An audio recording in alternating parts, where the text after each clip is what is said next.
Yo,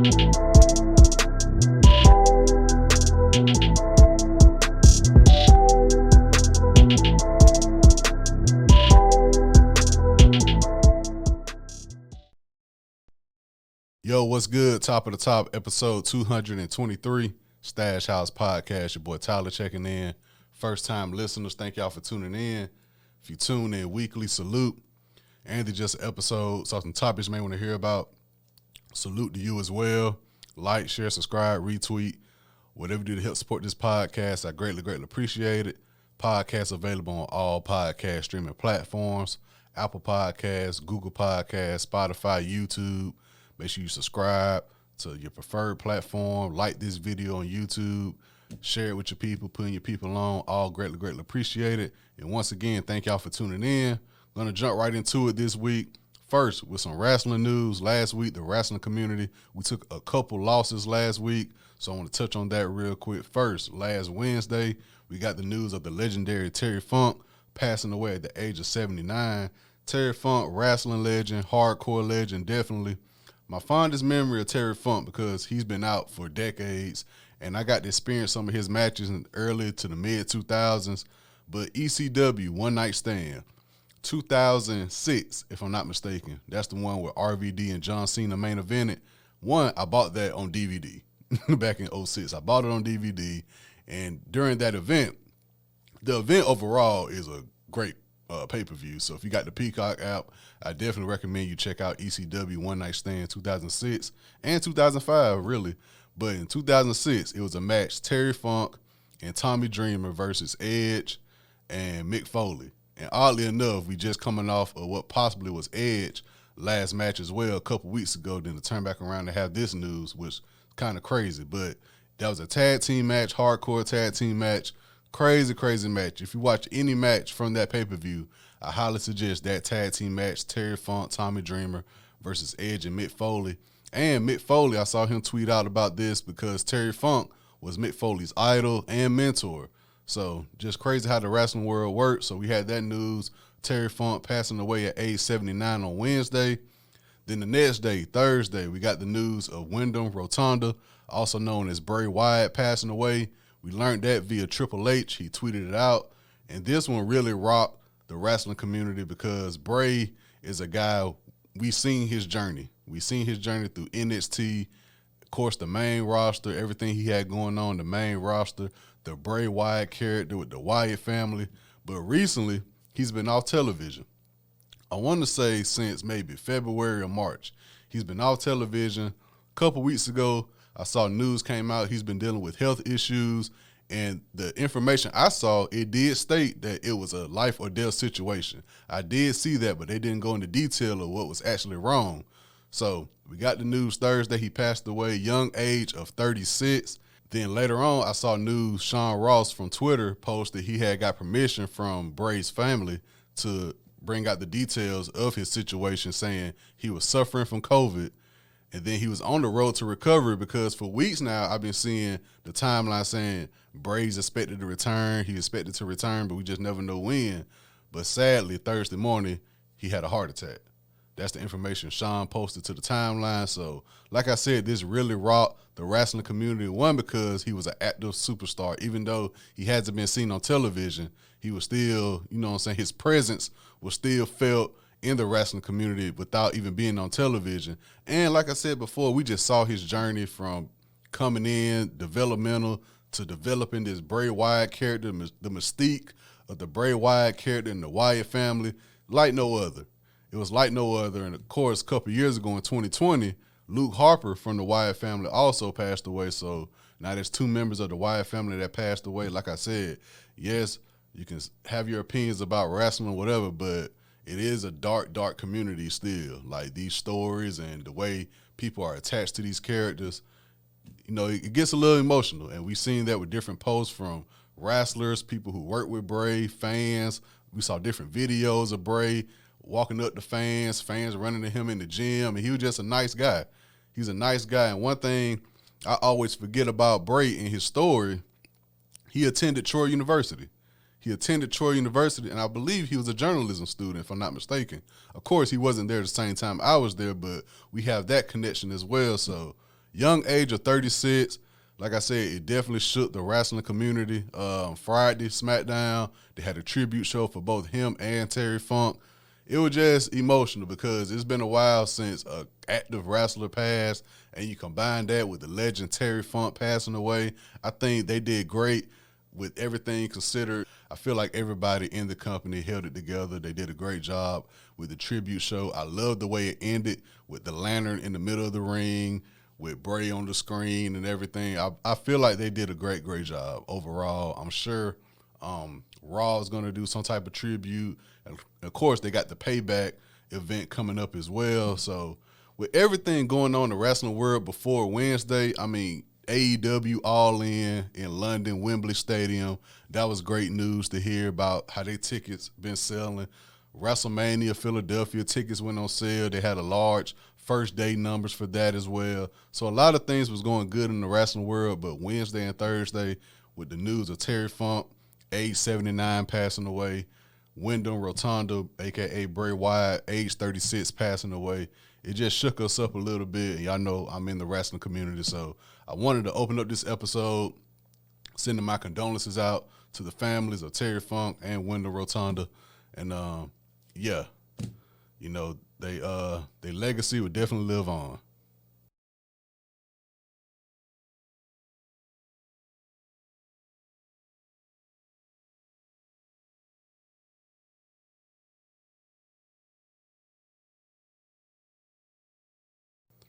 Now, college football is back.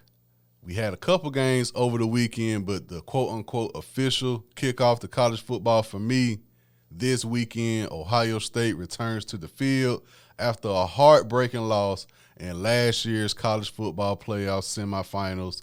The loss to Georgia, literally, as the clock struck midnight to 2023, we lost the game on a field goal kick, one of the worst kicks I ever seen in my life watching a football game. But that's old news. It's time to flip the page, a new chapter in Ohio State Buckeyes football, and this weekend it begins. So first, let me read off our schedule to y'all. First, and I got the schedule up on the screen too as well for people watching on YouTube. Week 1, we got Indiana. Then we have Youngstown State, Western Kentucky, Notre Dame, Maryland, Purdue, Penn State, Wisconsin, Rutgers, Michigan State, Minnesota, and of course the last game of the season against the team up north, also known as Michigan. Now, in terms of schedule, I'll let y'all know right now, I will miss, if not all, of game 1 because I have a wedding to attend. And the wedding start time and the game start time are at the same exact time. So depending on how long the wedding go and everything, I may catch some of the game while I'm on the road. Of course, I'll try my best, listen to the radio gameplay, but as it looks like right now, game 1, I will miss most, if not all, of game 1. So that's that on that. Of course, in terms of scheduling, y'all know me, I take it week by week. I do see we have a few Big Ten games, conference games on the schedule. I always look out for those. You never know when you might have a sleep weekend or a team that just wants to ruin your season. So, of course, I take that week by week. Clearly, we need to win against Michigan this year. They beat us the past 2 years. But I'll focus on that throughout the season. What I'm here to do this week, just get my expectations for both the offense, defense, Ryan Day, who's the impact players, and all that good stuff. So first, let's get right on into it. My biggest question going into the season, starting quarterback. Starting quarterback, of course, C.J. Stroud went to the NFL draft. He got drafted to the Houston Texans. And yes, if you're wondering, somehow, some way, on one of my fantasy football teams, I managed to get Justin Fields, Jackson Smith-Njigba, and C.J. Stroud. Now, if you want me to be honest, I wanted Garrett Wilson. Shout out to my boy Jake. He snatched up Garrett Wilson before I did. And I can't think of who got Chris Olave. But I did get Justin Fields, Jackson Smith-Njigba, and C.J. Stroud. But don't sleep on my team because I do got some heavy hitters as well. But just to let y'all know. First, my biggest question going into the season, quarterback. who's going to be the starting quarterback at the time. We got Kyle McCord, who's a junior, Devin Brown, who's a sophomore. From what I'm hearing, both of them will get playing time against Indiana because Ryan Day has not officially named either of them a starting quarterback. So we'll see how it goes. We got to see the product on the field first. Of course, Ryan Day, Hartline, they taking turns with the offensive play calling. So they got to get that chemistry down pat because I feel like our quarterback play opens up our running game. And that's when I feel like Ohio State is at its best. When the running game is going great, then you can balance out with the passing. I believe we damn near unstoppable in that. I believe we unstoppable when it comes to that. So I got to see the product on the field. Sadly, like I said, I'm going to miss most, if not all, of game one. But that's what highlights for. I'm really not a highlight guy because you really can't see every little thing that you want to see, but we'll see how it goes. Running back. If we can stay healthy, I believe we'll be solid in that department. We got Trevion Henderson returning and Maya Williams. That's been our Achilles heel for the past couple of years at running back, staying healthy.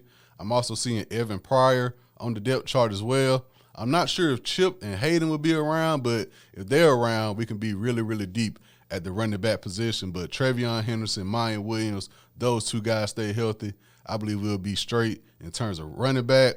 And, of course, wide receivers. Me personally, I believe we got the best wide receiver core in the nation. Of course, number one, Marvin Harrison Jr., top receiver in the nation. Also, Emeka Ibuka. Those two combined last year, 2,414 yards and 24 touchdowns. So with those two doing their thing, we got room for Julian Fleming to make some plays, Jalen Ballard, Xavier Johnson, Carnell Tate. With all the attention on Marvin Harrison Jr., Ibuka should already be able to eat. Then you put that where he can make plays. I believe our slot receivers, they got open space to make things happen. Goes back to what I said, play calling, quarterback chemistry, running backs doing their thing. In terms of offense, offensive line, I wonder if one of these quarterbacks are good on their feet.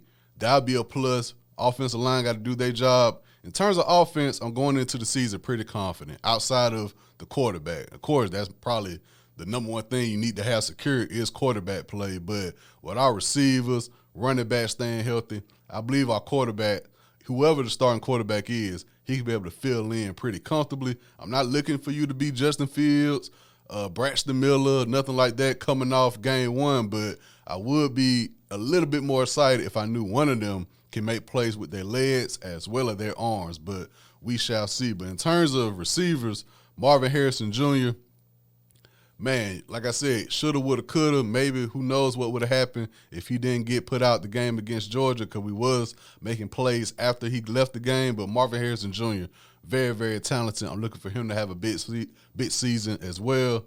So in terms of offense, I feel like at running back, as long as we stay healthy, we can make plays. Wide receiver core should be able to make plays.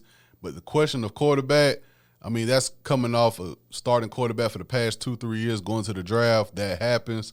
We'll see how it goes game one, who's the favorite leading forward. So we'll figure that out as we go. But my biggest concern is definitely the defense and Ryan Day. Now, I say Ryan Day because I do feel like the seat is warm. I'm not going to say he's on the hot seat, but I definitely feel like it's warm right now. And we got to get back to, man, stay with what got you to the dance. If a balanced offense is what get us winning, get us on the board early, let's stay with that. Running game. Get the running game going. Let the offensive lineman make holes. That opens up the passing game. Like I said, we pretty deep in terms of wide receivers. So, of course, Marvin Harrison might get double-teamed. That make room for Ibuka. Ibuka can make plays. And then you got these slot receivers who everybody's confident in. Allow them to make plays as well. Hey, man, that sounds like a recipe for success in my opinion. And like I said, we'll see how the quarterbacks play. If one of them good on their legs, you can, like I said, if you're doing – sharing playing time with the quarterbacks, if one better with his arm, the other one better with his legs, who's the smarter one out the two, hey, man, that's a recipe for success. Get what got you to the dance, man. I don't care if Henderson is 6 attempts, 30-something yards. Allow him to keep going. At least let both of them average, Maya Williams and Trevion Henderson. You allow them to each have at least 15 rushing attempts early, and then we just go from there, I wouldn't be mad. At least you tried. Our defense, that front four, once again, I want a nasty front four. Get some pressure on that quarterback. close in those holes for the running game, I believe we'll be all right front four. Linebackers, play smart, be able to read that offense. Scrambling quarterbacks is definitely an Achilles heel for our defense. Play smarter. But the safeties and corners, I don't have nothing for them. They'll get burnt. They'll get pass interference calls. Our safeties and corners, definitely a huge question mark for my defense. It's nothing I really can't. I've been saying it for the past few years in terms of safeties and corners. Hey, man, some games we just go get burnt. Some games we're going to have shootouts. Once again, I'm positive we're going to come into this season a second-half team again. I don't like it. I like from quarter number one, hey, man, do not let this game, if it's a 12 o'clock game, by the time 2:30, 2:40 come around, I should be comfortable with like, all right, Ohio State got this one in the bag. We don't need to make some of these games more entertaining than they have to be. Like I said, conference play, we got Purdue, Michigan State, Penn State. I look at all those games, man. I take it week by week because I know how this team operate. They're going to make a lot of games very more interesting than they have to be. So, corners and safeties, defensive-wise, that's still my biggest concern on the defensive side of the ball. So, overall, if you're asking me, Tyler, what are your expectations for this season? What would you like to see happen? Expectations coming into the season, not knowing who's the starting quarterback, I feel like we'll be straight. We'll be straight. My biggest accomplishment I want to have this season, go undefeated in conference play.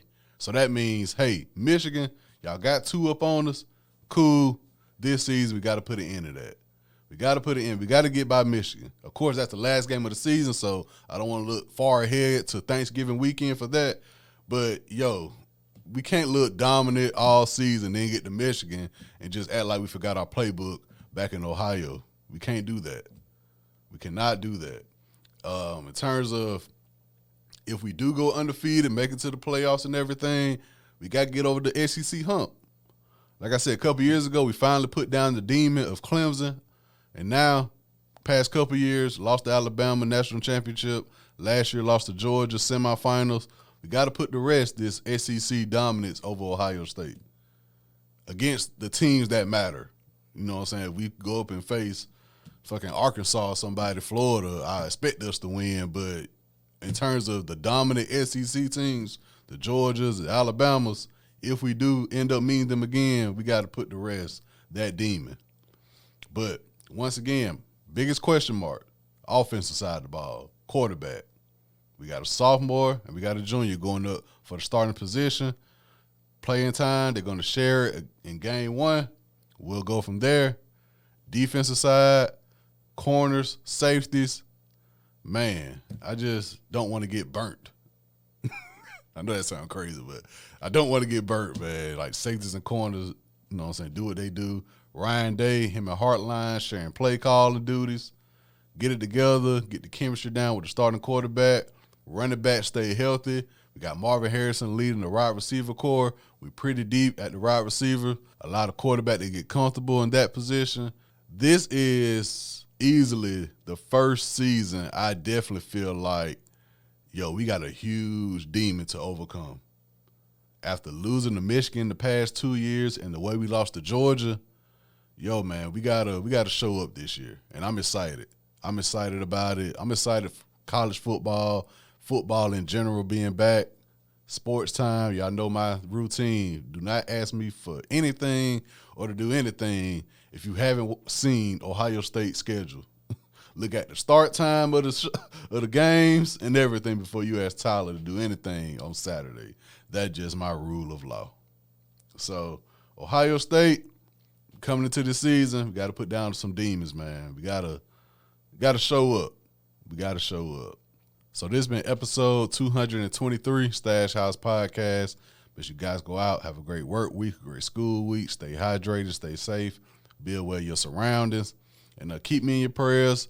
I do the same for y'all. Salute.